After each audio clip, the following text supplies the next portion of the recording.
Assalamualaikum warahmatullahi wabarakatuh. Sahabat semuanya yang dimuliakan Allah Subhanahu wa taala, lanjutan kitab Matan Takrib atau Matan Abi Suja. Sudah sampai di hal-hal yang diharamkan dengan sebab haid dan nifas. Bismillahirrahmanirrahim. Qala al-musannifu rahimahullah wa nafa'ana bi'ulumihi amin ya rabbal alamin. Wa yahrumu bil haidhi wan nifasi samaniyatu asya'a, dan haram dengan sebab haid dan nifas oleh 8 perkara. Haid dan nifas ini dianggap hadas akbar, hadas besar. Kenapa? Karena hal yang terlarang dengan sebab berhaid dan bernifas itu lebih banyak daripada hal yang terlarang dengan sebab berjunub atau berhadas kecil. Karena itu para ulama membagi hadas 3, hadas besar, hadas sedang, hadas kecil. Tergantung banyak tidaknya larangan dengan sebab hadas tersebut. Yang diharamkan terhadap wanita dengan sebab mereka berhaid dan bernifas ada 8 perkara. Yang mana aja 8? As-salatu badal kepada samaniyah, badal ba'at mingkul. Yang pertama salat. Baik salat fardu, salat sunat, salat jenazah masuk. Bahkan sujud syukur dan sujud tilawah juga masuk. Haram dilakukan oleh wanita berhaid, namun tidak perlu mengqadhanya. Wasaumu, dan yang kedua puasa, haram berpuasa, baik puasa fardu ataupun puasa sunnah. Namun masalah puasa wajib mengqadhanya, begitulah dalilnya. Wa qiraatul Qur'ani, dan haram pula membaca Quran. Namanya membaca itu ada bunyinya, terdengar oleh dirinya, dilafadzkan dengan mulut, itu membaca. Adapun dalam hati enggak disebut membaca, berarti enggak haram, atau melihat doang juga enggak haram. Yang haram membaca, melafadzkannya. Membaca Quran. Ya, Quran kita udah tahu semua yang tertulis dalam Al-Quran. Ayat-ayat Al-Quran dimanapun tertulisnya, mau di dinding, mau dimanapun, yang ditulis untuk belajar, berarti kita orang yang berhaid haram untuk membacanya.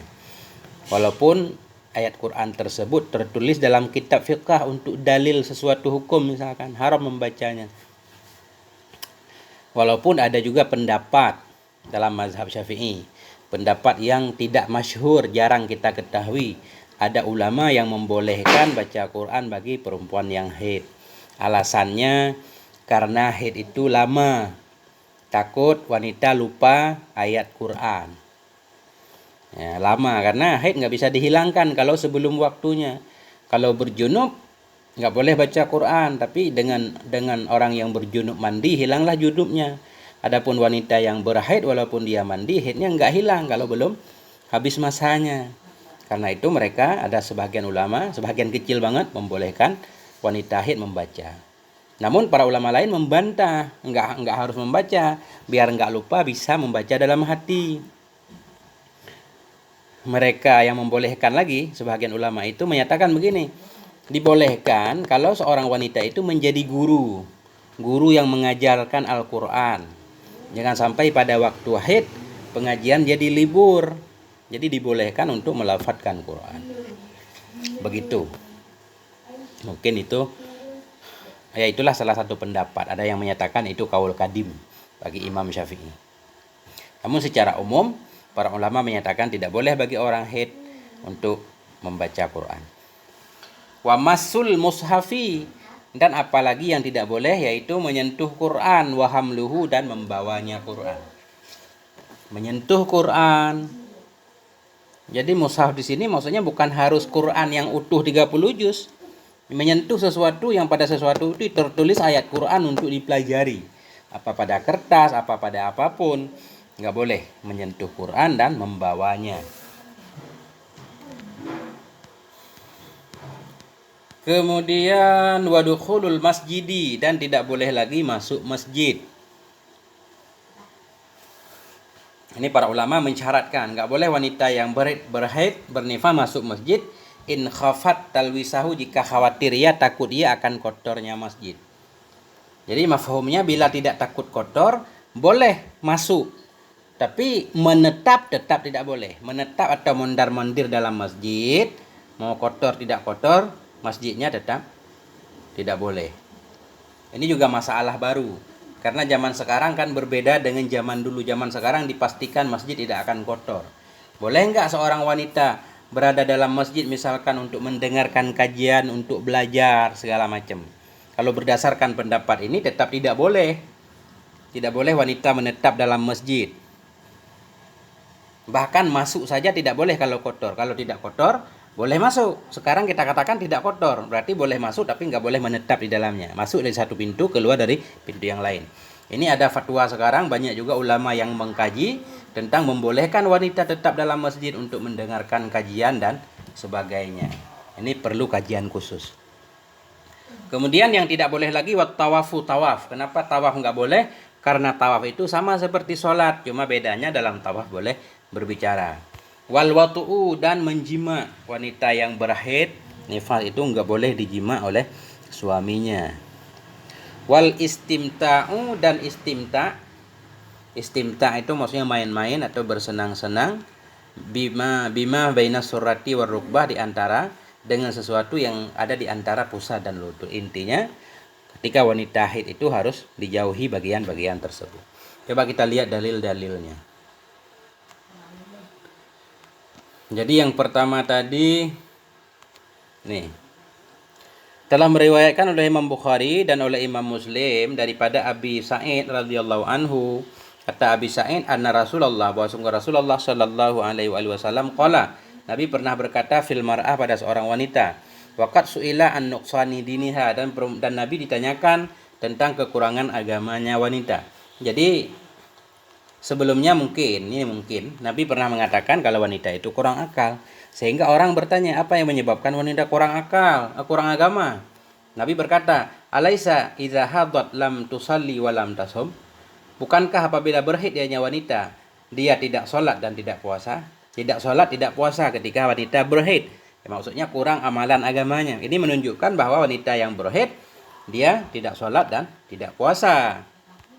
Cuma wataqdil haidu wan nafasa'u as-saum, mengqadha oleh wanita yang berhaid dan bernifas akan puasa. Puasa harus diqadha, wala taqdis shalah, dan dia tidak perlu mengqadha salat. Itu yang pertama tentang tidak bolehnya salat. Kemudian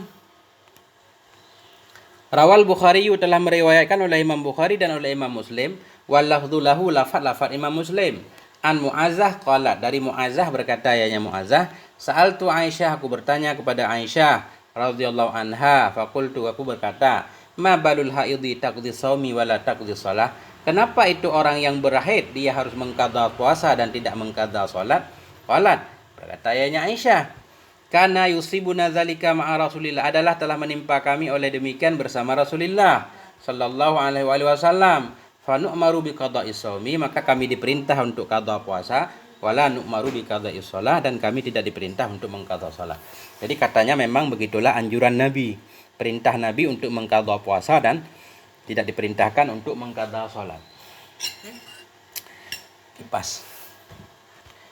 Yang keempat, ini dalil tentang nggak boleh qadha puasa. Yang keempat, rawa Ibnu Majah, telah meriwayatkan oleh Ibnu Majah an Ibni Umar, daripada Ibni Umar radhiyallahu anhuma, qala, berkata yanya Ibni Umar, apa yang beliau katakan, qala Rasulullah sallallahu alaihi wasallam, berkatalah Nabi sallallahu alaihi wasallam, la yaqra'ul junubu wal haidu syai'an al-Qur'an, tidak membaca oleh orang yang berjunub dan oleh orang yang berhaid akan sesuatu dari Quran. Ini dalilnya orang haid dan berjunub nggak boleh baca Quran.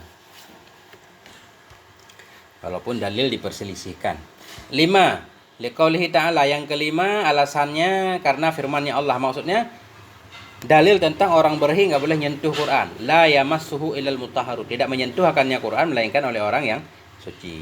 Di sini memang khabariyah. Allah menyatakan tidak menyentuh akan Quran oleh orang yang suci, melainkan oleh orang yang suci.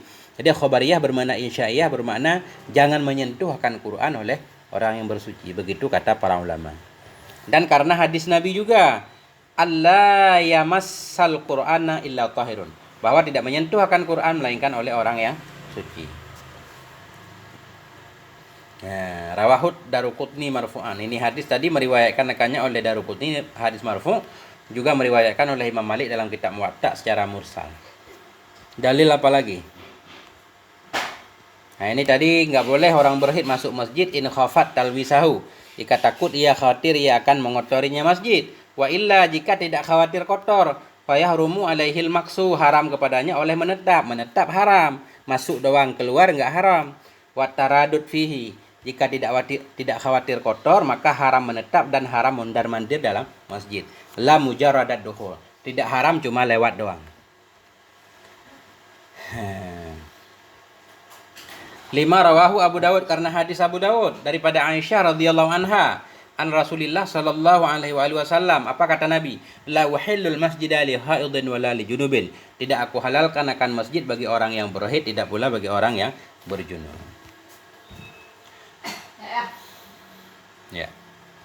Itulah mungkin hadis dalil-dalil tentang yang tawaf juga. Kenapa tawaf nggak boleh? Inna tawafa bil baiti mislu sholah. Karena tawaf di bait di Ka'bah itu sama seperti sholat. Illa annakum tatakallamun. Melainkan bahwa sungguh kalian berbicara. Faman takallama, maka siapa yang berbicara fala yatakallamu illa bi khair. Jangan berbicara ia kecuali dengan yang baik-baik. Nah, makanya orang yang berhaid itu nggak boleh tawaf, karena tawaf seperti sholat. Kemudian kenapa nggak boleh mendekati menjima wanita? Apa dalilnya? Nih, fa'tadilun nisaa fil mahid, maka tinggalkan olehmu akan wanita dalam masa haid. Wala taqrabuhunna, dan janganlah engkau mendekati mereka hatta yatuhurna, hingga mereka suci. Kalau suci haidnya sudah berakhir, fa idza tatahharna, maka apabila mereka telah bersuci, fa'atuhunna, maka datangi mereka min haitsu amarakumullah, dari tempat yang memerintahkan kamu oleh Allah. Innallaha yuhibbut tawwabin, sesungguhnya Allah mencintai akan orang yang bertobat, wa yuhibbul mutatahhirin, dan mencintainya Allah akan orang yang bersuci. Itu dalilnya. Udah selesai. Walhamdulillahi rabbil alamin. Semoga ada manfaatnya. Mohon maaf atas segala kekurangan. Wassalamualaikum warahmatullahi wabarakatuh.